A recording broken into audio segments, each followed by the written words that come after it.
Good evening. My name is Max Solo, builder here in Charlotte, North Carolina. I've got 20 years of experience, and I wanted to talk about the human experience that's involved with real estate and construction. And today I have a very special guest, Anastasia Lenko, who happens to be my older sister. And I got you here to pick your brain. So Happy to be welcome, here. welcome. Can you tell us a little bit about yourself, who you are, your family, what you do? Sure. I'm a married, middle-aged woman, your older sister. From the Soviet Union. We came here as refugees, so that adds a lot of cultural context that we may or may not get into. I have three children. I currently work in the healthcare field. I'm a healthcare professional. And you were kind enough to build a home for us. So I'm here to give you feedback on that. All right. Well, we're definitely going to get into that. First of all, I want to go way back. Um, you spearheaded one of our dreams. I believe it was 2000, was it 2010 that we decided we all want to live together in close proximity, or Yes, it roughly, was early 2010s, yeah, 11, 12, yeah, 13. yeah, And the reason I clearly remember it is when we did decide to do that, to yeah, find a large lot for our yeah, family, so lots of acreage. yeah, I clearly remember driving around with Paulina in the back. She was 1, 2, 3. We did this for 3 years. Me and yeah, her drove around all over Charlotte, all over the rural counties in Charlotte, looking for a perfect land plot to fit our whole big family. So that's how I remember it was the early 2000s. yeah, yeah. From what I remember, we all decided like, hey, we all like each other. Yes, Uh, so far. we're a close family. Why don't we buy a big chunk of land, split it up, and everybody live together, kind of like on one street.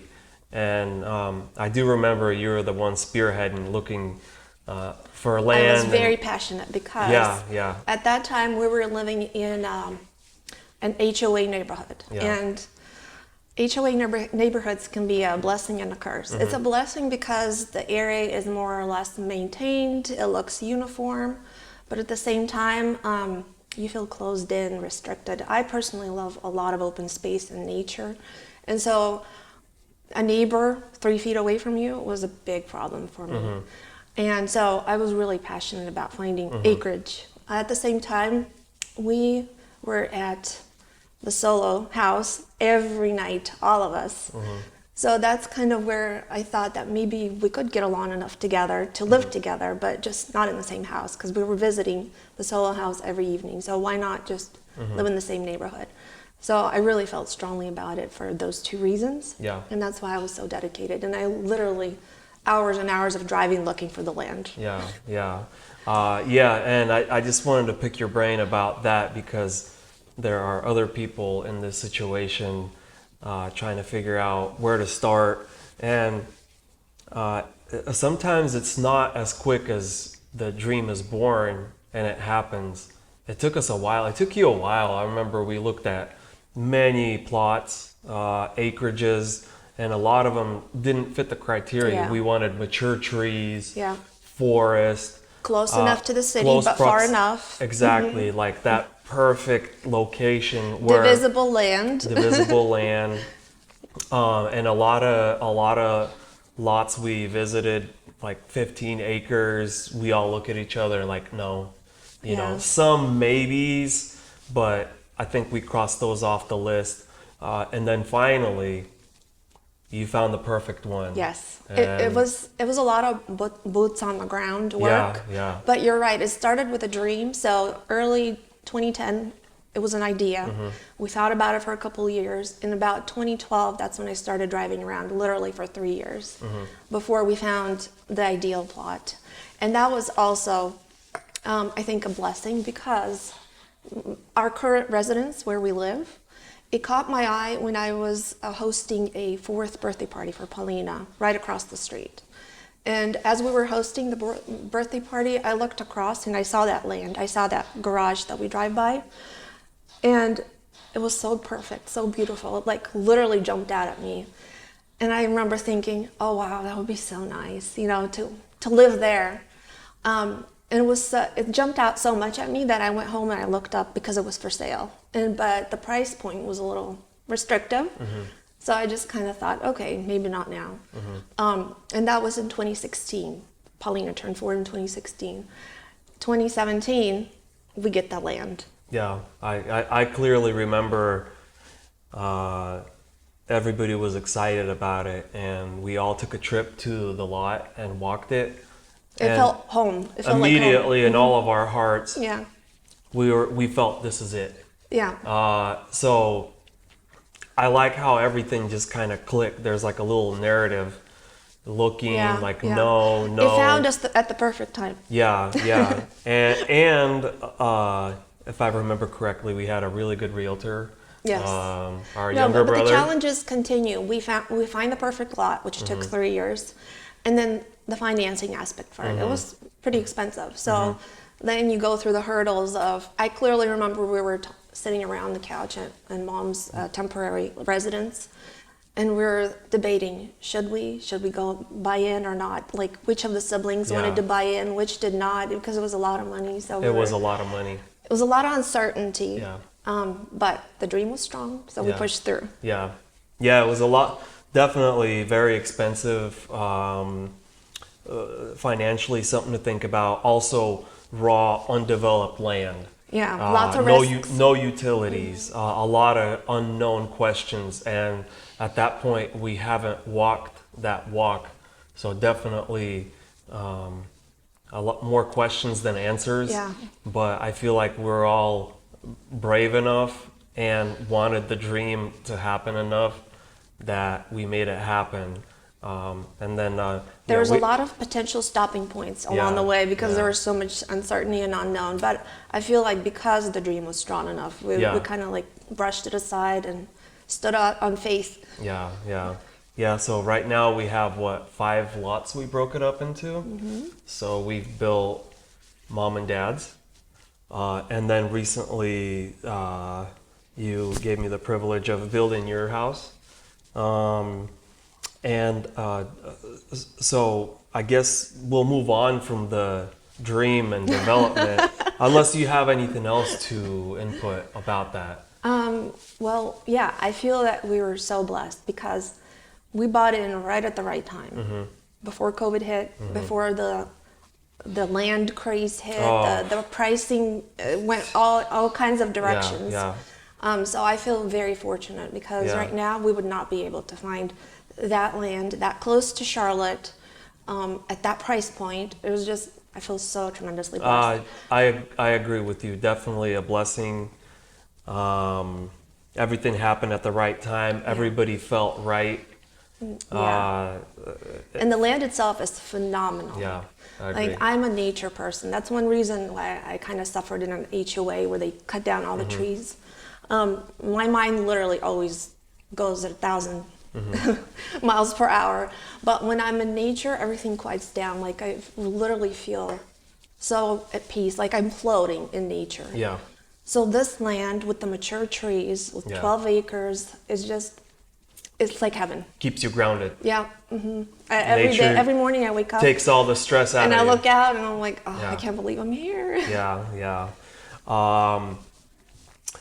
So this isn't your first time building? Our third time, actually. Your third time, wow. Was this one any different than any other builds? Did you have any, let's start with that. Yes. The first house we built, I was 19. Wow. And that's what I distribute the difference to, because at 19, your nervous system is so, first of all, your frontal lobe doesn't form until you're 25. So all the risks, the logical thinking, all of that is held there. Yeah. So at 19, you're basically like, oh, yeah, whatever, you know. Yeah. So when we were building at 19, I didn't even notice it, honestly. Yeah. It was just like, oh, it's happening, okay. Yeah. Then the second home we built, was in 2007. I was 25. You also were our builder then. Just a beginning fledgling builder, but you did a great Honing job. my skills. Yes. Also, didn't really notice anything. Yeah. You know, like, oh well, it's happening. I think I wasn't nervous back then because it wasn't our dream home. It was just a stepping stone. Yeah. The Spicewood home. Yeah. But this time around, there was so much riding on it. Plus, I'm a little bit older. I already know what can happen. Kind of lived life a little bit, know where things can go wrong. Yeah.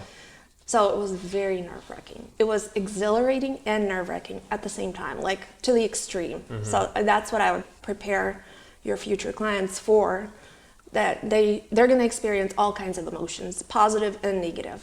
You said it, you hit it right on the nail. I always tell my clients, building a house is like driving a cruise ship. It's the whole process is so massive. Yeah. And so many different parts of So you are many involved. different that's why I add to the process all the decisions, all the finances, the time crunch, the subcontract, just everything in general. If you piece it all together, it feels like driving a massive cruise ship. Lots and of a lot moving of parts. things a lot of moving parts, and once you start you almost can't stop. You got to keep going, so you're in for a ride. Did it feel like that? Did the feeling subside once you guys moved in? How did it feel for you? That's like I wanna get the human experience of building a house. I don't want to scare any clients away from building. Building is fun and exhilarating, but you have to be level-headed and prepared when you go in. There's so much involved. Your emotions, your thinking, your long-term planning, everything's like riding on this. So you have to have a lot of resilience and a big support system around you to make it through. The main thing that I found was finances, the stress of it, especially when we were building right at the height of COVID. Oh yeah. There was so much uncertainty about materials, delays in shipment, and you're on a 1-year time crunch from the bank with the loan. There's a lot of the financial issues. Like if you have a lot of money, a big chunk of money, then you should cruise through. But like most middle-class Americans, they have to borrow to build from the bank. So that puts extra stressors on it. It was stressful from that perspective. Also, because of the uncertainty of the COVID supply chain, there was delays. So you're literally laying there every night thinking, oh my gosh, what if this falls through? What if we're past our deadline? What's going to happen? Are our kids going to lose their home? You know, is their life going to be messed up forever because of this? There's just so much emotional aspect in it. Mentally, you're crunching the numbers like all the time. You're calling me every day for decisions like how tall do you want the baseboards? What? I never thought about it. Do you want the corners rounded or straight? Never thought about it. Like, so there's a lot of mental work ongoing. So it is very intense. And if you have a support system around you, like we did, certainly, it's a lot easier to get through. Plus, a very good relationship with your builder is crucial. You'll be seeing each other a lot. Yeah, I find that's a very common experience, whatever you just explained. And I try to prep everybody as much as I can. You did. I remember.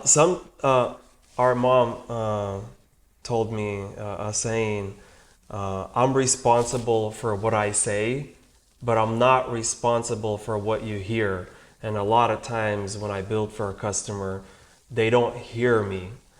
They hear you. I heard you. I heard you. It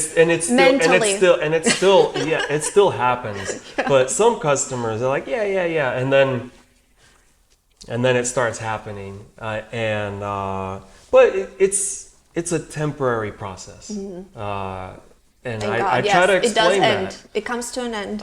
Me as a builder, I'm so used to it that it doesn't faze me anymore. I already know what to expect. You're a little calloused from that perspective.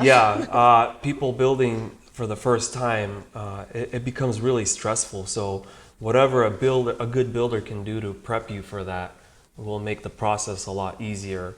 I remember we sat down in that August. Well, first of all, I do have to thank you. You were the one that kind of pushed us over the line, because we were planning and planning, but there was just so much uncertainty, and then COVID, and then the interest rates. It was like always not a good time, and you were like, just start. Yeah. So I credit you for pushing us over to like actually go out and do it. And I remember in August we were sitting on the back porch at Mom's house, and you were like laying everything down. I was writing everything in a notebook. I heard you clearly, the words. I understood what you said, but it didn't register like on a base emotional level. Does that make sense? Yeah.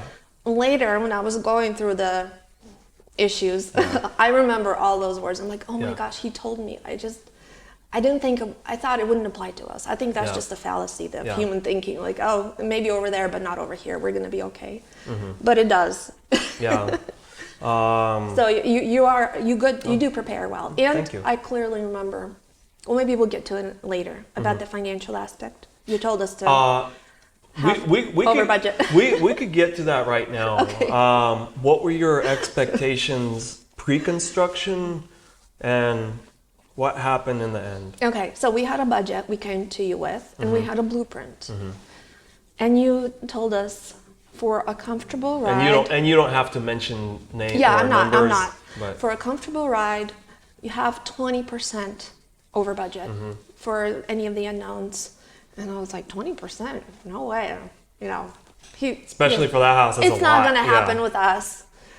Well, we went way over 20%. I don't want to say it. I'll tell you in private afterwards. Yeah. But way over 20%. And if we didn't have that buffer, I guess the bank would take the house. I don't know how that works. But definitely have an over the budget amount. Yeah. I think because of COVID, that was a huge factor, just because we had to shift gears.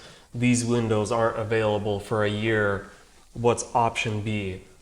So we had to do a lot of that. It was interesting. You guys took your time and then chose to start building during peak COVID, when everything was all the prices were peaking. Yeah. And the interest rates. I remember clearly when we went in, the reason we pulled the plug was interest rates were 3%. Yeah. 3%. Yeah. And I'm like, Paul, we have to go in now. And we did. Yeah. However, we did not know that you could lock in construction loan interest. Okay, yeah, that's right. Yeah. I did not know that, so we didn't. And so we started at 3%. It was a variable rate. Come October, the interest rates are rising. December, the interest rates are rising. I'm like panicking in the corner. I'm calling our loan officer, Mike. I'm like, Mike, what's going to happen by August when we're done? He's like, I don't know. That scared me so much. Yeah.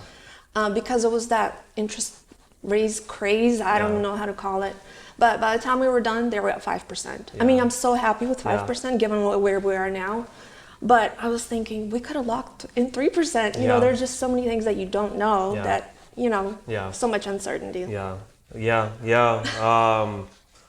A lot of things were fluid during COVID. Very. So that was definitely interesting times. I feel like today in 2025, things have stabilized somewhat. Prices have not come down. So you did build at a good time. Prices keep rising. So.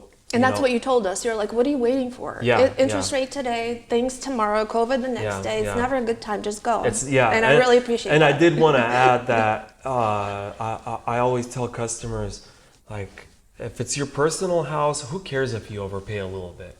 You know, you're going to, as long as you can afford it, you're going to enjoy it, and the house is still going to go up in value. I don't know how much our whole estate is going to appraise at today, but I'm sure it's way more than what we paid for. So definitely good. Our house, we instantly got some equity. What else? Yeah, but you can't put a price on, waking up in nature. Yeah. Your kids living in the same area as your grandparents. Running to grandma's across. It's just, you cannot put a price on that at all, I think. Especially during early formative years when they're outside, running around, not inside. I don't know, it's worth it. Afterwards, obviously, looking back, I'm like, it's worth it. But during the process, Yeah, very definitely hard. stressful. You got to get mentally prepared. And I did all the supplements, the magnesium, the B vitamins. I mean, I did all the recommendations. Well, in hindsight, you did really good. You didn't blow up. You didn't. Yeah, I couldn't tell that you were stressing out if you were stressing out. So you did really My good. stressing You were out very is level-headed. my thinking speeds up to 2,000. Okay. No, you made quick decisions. You knew what you wanted, and I'm sure third time around, you kind of knew what you want a little bit, right? Yeah, absolutely. Yeah, that's one thing of a positive of building later. Our first house we built, I had no idea. Like, what do I like? What do I want? But after a few years of living, I knew I needed tall ceilings because I'm a short person, but when I walk into a house and the ceilings are 8 feet, I literally feel like there's an energetic bubble that's pressing me Yeah. down. It's so uncomfortable. Yeah. It's so weird. I don't know Yeah. why. So I knew I needed tall ceilings, Yeah. for example. Yeah. Paul doesn't understand it. He doesn't understand how a short person like me can't thrive in 8-foot ceilings, but I can't. So Well, I let's learned, put Paul in an 8-foot house. See so how I he learned thrives. that about myself. Yeah. I learned that I love, nature Yeah. about myself. So if you're building later in life, you know exactly what you want. That's one benefit. Yeah, like I was talking to Philip earlier. He, at his age, he doesn't know what he wants to be in life, and I think later on, you kind of know yourself. Is that's what you're saying? That's the benefit of building later in life. Any advice to people, anybody starting on their journey to build a new construction home? What advice would you give? Definitely educate yourself. There's so much information out there now. If you don't want to sit on YouTube and dig through the tons and tons of information, hire a consultant to walk you through the process so you're mentally prepared years in advance if possible. So educating yourself, arming yourself with knowledge, I think is the best antidote to reducing the stress. So that's first thing, educate yourself. And second, get your finances in order, at least 20-25% over budget for sure. And then the third thing is have a strong dream, because that's like the thing that carries you over. When you want to quit and walk away because it's so difficult in the moment, like looking back, it's not that difficult. But in the moment, you kind of get lost in your emotions, or at least females do. I don't know about the male experience. Everybody does. It's sorry to interrupt. It's definitely, like I said, to me, a good analogy is like you're driving a cruise ship. Things are gonna go wrong. You're gonna get, things are gonna. To me, it just feels like that. We're driving this massive machine that's gonna get to its destination, and whether you pack your luggage or not, you're on it. Yeah. So if you pack your luggage properly, Yeah. you'll enjoy the ride, even though you might be homesick a little bit. But yeah, definitely pre-prep, and I think our estate was successful because we took our time. Yeah. Right? Yeah. Yeah. We took our time. We pre-planned. Plus, you're very experienced. That's another thing. Yeah. If somebody who wants to build, definitely find an locally experienced builder. Because I know a lot of people are moving into Charlotte now, and they're maybe a big builder in Seattle, but you really have to know the Charlotte terrain, the Charlotte, the ground, the way it is, the rocks. Like we had rocks on our property. You really have to know what you're doing locally. Yeah. Because if the builder does not know that, then you create extra barriers and problems for you. So anybody thinking to build definitely wants to find a really good builder that knows what they're doing and that they can get along with, because you'll be in touch every day for multiple times of the day. Yeah. It's a very interesting relationship. From what I understand, if you want a good quality Southern product, you get a Southern builder. Yeah, I like that. Yeah. I agree with you. I had customers in the past move from the West Coast, and they weren't even builders. They were trying to school me how to build, and I was like, this is the code here. Yeah. Maybe it was code over there, but this is the code here. And you have to work with the terrain. Yeah, exactly. Definitely good advice. Yeah. Let me see if I had anything else.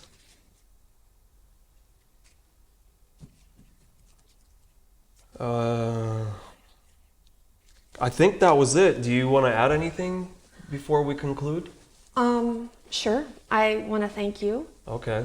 for making our dream come true. Okay. Really appreciate it. You're welcome. I think I already told you, but I really you're a great builder to work with. Thank you.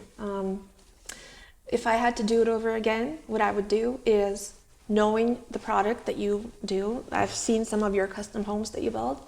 What I would do, I would probably just let you make all the choices. I don't know if that's something that's available to clients, or you don't think that's a good idea? No, it is. How tall the baseboards should be. I've had some clients where I trust you. Yeah, yeah. I think that would be an easier route to go. Yeah. See, especially the first house, you really learn a lot. So if you find a good builder that knows what he's doing, trust the build. And I tell my clients, make sure you have full faith in me. You trust me. If you don't trust me, and I think if you show some of your work, take them to a custom home that we've built, and they see the overall quality. Regular clients like me, we don't care how tall the baseboards are. We just care about the final aesthetic. And then if we do a final walkthrough at a finished custom home, we can tell, okay, I like being here. That's all. But actually, rounded corners or straight corners, 6-foot baseboards or 8-foot base, or 6-inch baseboards or 8-inch baseboards. I have no idea. It's just so much decision making. Yeah, a lot of little details. I would just leave it up to you if I could again. Well, that's actually good advice from a customer to a builder. Hey, I don't want to make the tiny decision. Yeah. And you're right. I've shown previous clients some of my work, and as soon as they walk in, you're hired. Yeah, exactly. So I agree with you. With experience, it takes a lot of the better quality products. The little details. I want to say anybody can build a house. You can build a house, but how's it going to turn out in the end? Are things going to line up? Is the house going to crack, sink? Especially if you're not a designer, which I'm not. I'm not artistic at all. And if you don't want to hire a designer, I think it's best to just be left in the hands of the builder with a good eye. Well, Anastasia, thank you so much. Thanks for inviting me. Pleasure talking to you. Yep. And I guess this concludes the interview.